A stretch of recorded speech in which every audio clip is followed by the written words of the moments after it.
Thanks for watching this episode of The Blade Boys. I am Ted Flett, And I'm Myth Das. and today we are going to do a recap on Skate America, specifically the men's event. And Myth, I'd say it was a pretty deep field in terms of the men. The U.S., relatively dominated this first kickoff to the Grand Prix series, by winning Relatively medals dominated. in each of Relatively the disciplines. dominated. And Well, like not like Russia style where they just like sweep every gold medal at times, but a really good showing by the Americans, Yeah. and particularly tough for Max Aaron to arrive at the top of the heap in the men's event because, like I said, it was such a deep field. So, what were your thoughts on Max's performance? Okay, well, first of all, I am so proud of Max. He put together two, like, clean, except for the double axel in his free skate, he put together two clean programs. He got the lead after the short program, and he capitalized on the fact that his competitors really weren't like skating clean themselves, and he delivered. Like he managed to win his first Grand Prix, and like he silenced a lot of people. I think a lot of people were thinking that hey, he's not one of the top U.S. guys. They were thinking, oh, he's kind of leveled off a bit, and there are more up and comers like Jason Brown and like Joshua Ferris that the U.S. should focus on. But Max laid it down. Like he had some really strong programs. His short program was again clean. He got his levels on his spins. I mean, not all level fours, but like he managed to have a gorgeous opening quad sow triple toe.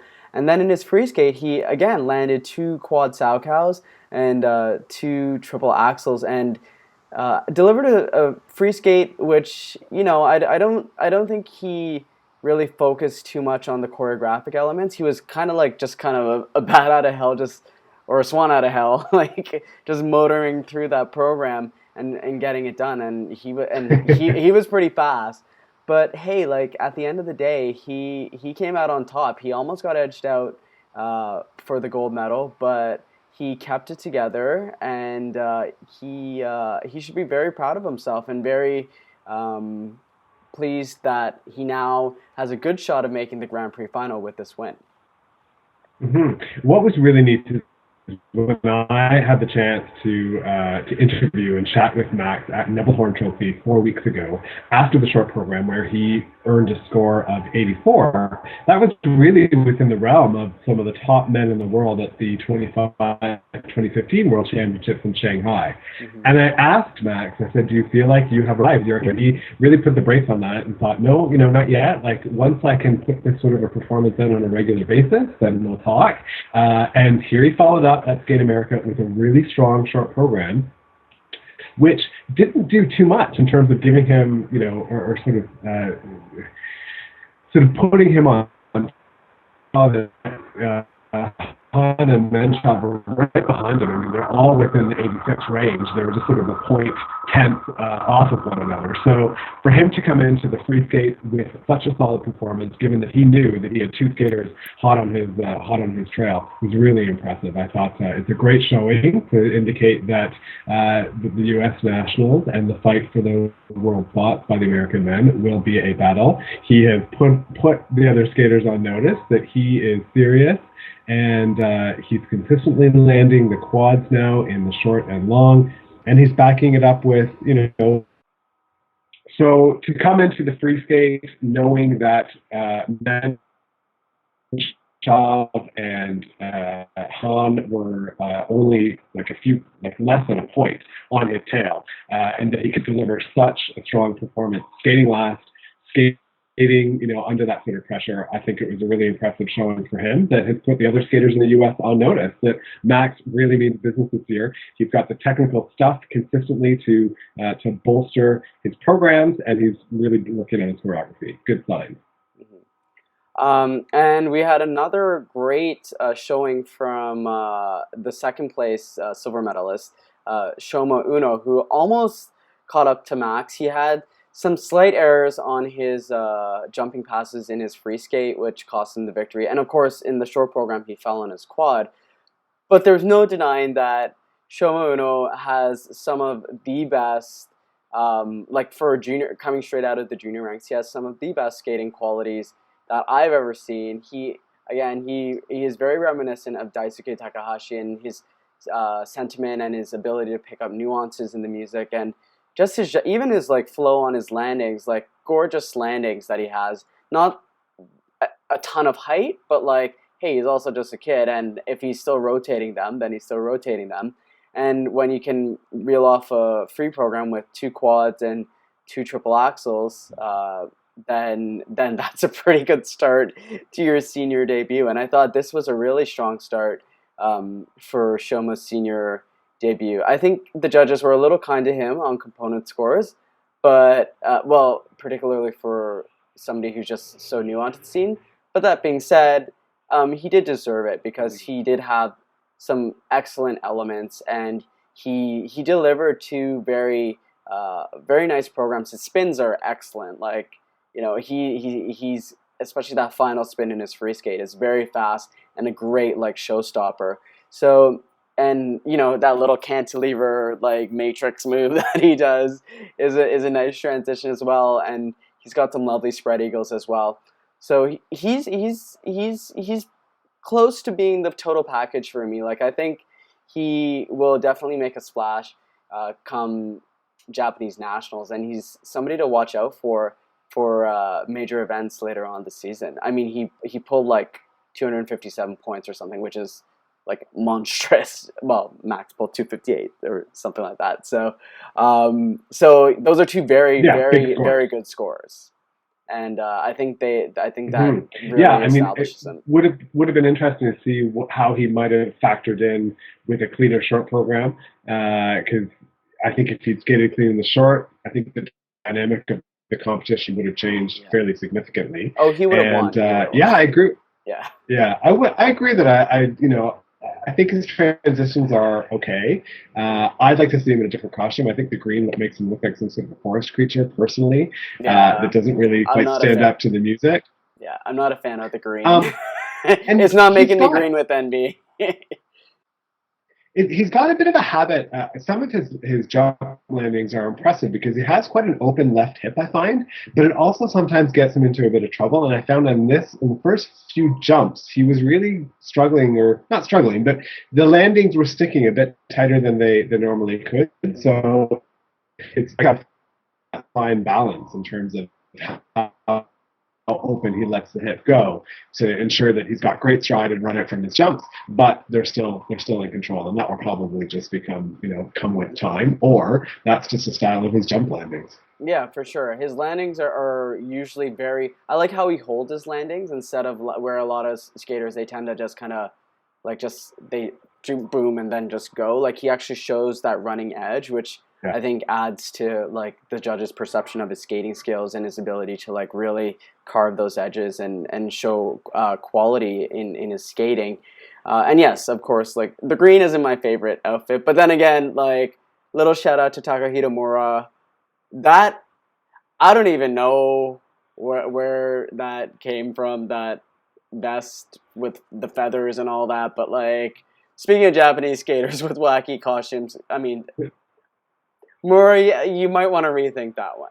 But aside from that, that's a lot. That's a lot for a drag queen. But I suppose that if you're sort of the fourth, fifth ranked Japanese skater and you're trying to make it in the top three, I guess you pull whatever punches you can to try and attract the judges' attention. But Uno made a bit of a comeback after the short, and so did Max Aaron's compatriot Jason Brown, who jumped up to win the bronze medal. I have already stated that I'm a big fan of this piano long program. I think the music is fantastic. I love the symphonic edition at the end. His transitions, the choreography, his performance is like top notch. I give him full credit for going for the quad. He didn't land it, but he went for it, tried to rotate it, struggled as well on his axles, but everything else was gorgeous. And it's funny, we're in a similar situation as Worlds last year, where he was able to make it up to fourth without a quad, and here he was able to get on the podium without a quad, but attempting it. And we'll just have to wait and see how long it takes for him to master that quadruple, or at least begin to land it in competition. And as well, I mean, had he had a clean short program, he might have been, a silver medalist, or been a run at even a higher medal. But nonetheless, I think a bronze, given where he's at and the strength of his performance, was quite good. What did you think of Jason's performances? I thought Jason's performances were absolutely sublime. Like that free skate is like I find it just the most. It's what I look for in a skater in terms of every quality outside of elements. He had some great elements. Don't get me wrong, but everything that you look for in a program and in a performance and what kind of embodies figure skating, that free skate to me is like a masterpiece in that regard. His short program, I kind of find his like facial expressions were a little bit like he kind of looked like a Muppet sometimes. The way he was just kind of like, I mean, it's figure skating. You're supposed to be over the top, but like I think he can reel it in just a little bit, and people will still get the personality and the sense of like. I think his juke program had less facial expressions than the Gatsby, which I would imagine should be a little bit classier. But anyways, that being said, he had some really great programs. He made a very severe error in the short program by like turning his triple toe into a single. So that really set him back. But in the free skate, he held it together. Again, some of his landings were very tight. His quad was under rotated instead of downgraded, which was a step forward and what he needs. Like if anything, downgrade is the worst. But he managed to at least get an under rotation. And of course, his triple axel. I think his second triple axel, the entry is so difficult that like to land it is quite ambitious of him, and he hasn't really done that in his past two outings with this program, so maybe he might want to reconsider how he's approaching that. But that being said, like if you can pull 160 points with no quad, with like an under rotated fall on a quad and like a triple axle that isn't like a second triple axle that isn't quite there, you're doing something right. Because as soon as you start even nailing that content, you're pulling like mid 170s, which is his personal best. And then when you add a quad to that, all of a sudden you're at the top of the heap. So we have to be patient with Jason. At this point, let's just appreciate his great skating and obviously this great result for him, the bronze medal at Skate America. I don't think he could have caught up to the leaders, particularly because of his lack of a quad and because of his axle problems. But this was still a really strong showing at the beginning of his season. So good for him. And of course, we have like other skaters in the field, such as Konstantin Menshov, who, didn't have the greatest outing. He ended up 5th overall, and Hanyan was 4th overall after a pretty strong short program. I don't know. For both of these guys, I find their programs just aren't quite living up to what I think their potential is. I think Hanyan. He chose a very minimalist free program, and his short program is kind of showing a lot of personality. It seems a bit forced for Han, but at least he's trying there. But his free program, I don't know, it was just it wasn't my cup of tea. And same thing goes for Menshov. His free program, he performed it a lot better in his preseason events, but here it just kind of felt flat to me, especially with the jump errors. So they've got some work to do, but I mean, 4th and 5th is nothing to shake a stick at either. So that's what I think about those two guys. What about you? Yeah, I thought Menshov, unfortunately, just couldn't maintain the momentum that he created at the preseason events.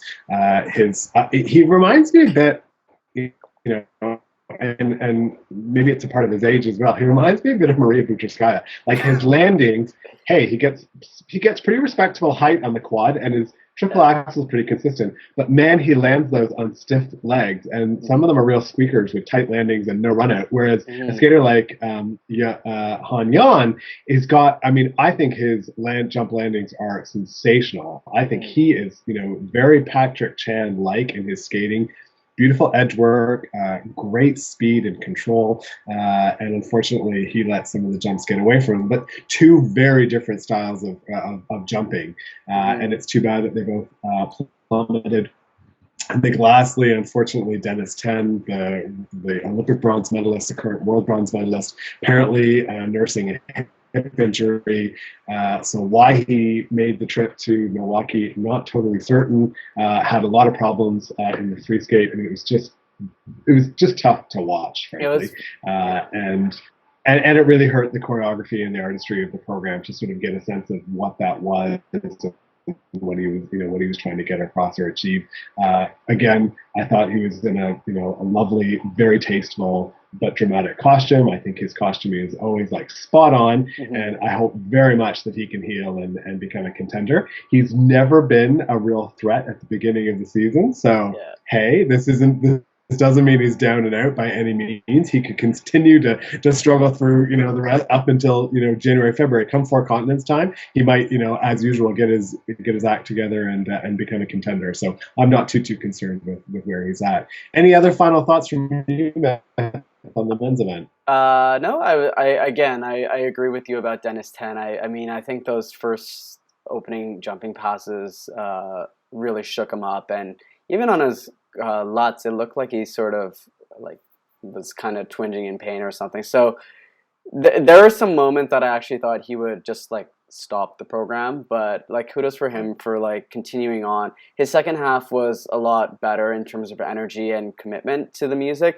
but the first half like unfortunately lost it for him, and that technical score was just not even close to what he's even remotely capable of. So this was just an outing he needs to shake off, and just kind of think like, I mean, as you said, Dennis Ten is never a really good Grand Prix skater, and every year I always like hope for him to be like great on the Grand Prix, because I'm like, oh, it's got to happen. He's got to make that Grand Prix final. It's gonna happen at some point, and yet he just never gets it together. But hey, if you can win Grand Prix medals but never world medal, or if you can win like no Grand Prix medals and a world medal, I'm pretty sure most skaters would take the latter. So there's a lot of season left, and we hope that Dennis recovers very nicely. And again, like with Hanyan and Menshov, who, by the way, did have a really great short program with really nice quads, we hope they can also like have like a little bit of a comeback of their own. So, but all in all, it was a very exciting men's event. The top two skaters were like extremely good, especially for this early in the season. And Brown also delivered some beautiful programs. So I was super happy with this competition and with this event. And I think it's a great start to the rest of the Grand Prix season. Okay. Yeah, Myth, I agree with you. Really successful event here. Deep field, strong performances by the top three men. Like you say, it's a long, there's lots of season left, and it's a long road to the Grand Prix final. But certainly Max and Shoma have put out, made their claim for to begin to earn a spot at the Grand Prix final in Barcelona. So thanks for watching this recap of the men's event at Skate America. Don't forget to follow us on Twitter, subscribe to us here on YouTube, like us on Facebook, email us anytime you like, and share your comments, thoughts, questions, and suggestions with us. We'd love to hear them, and keep watching the space for much more. Thanks so much.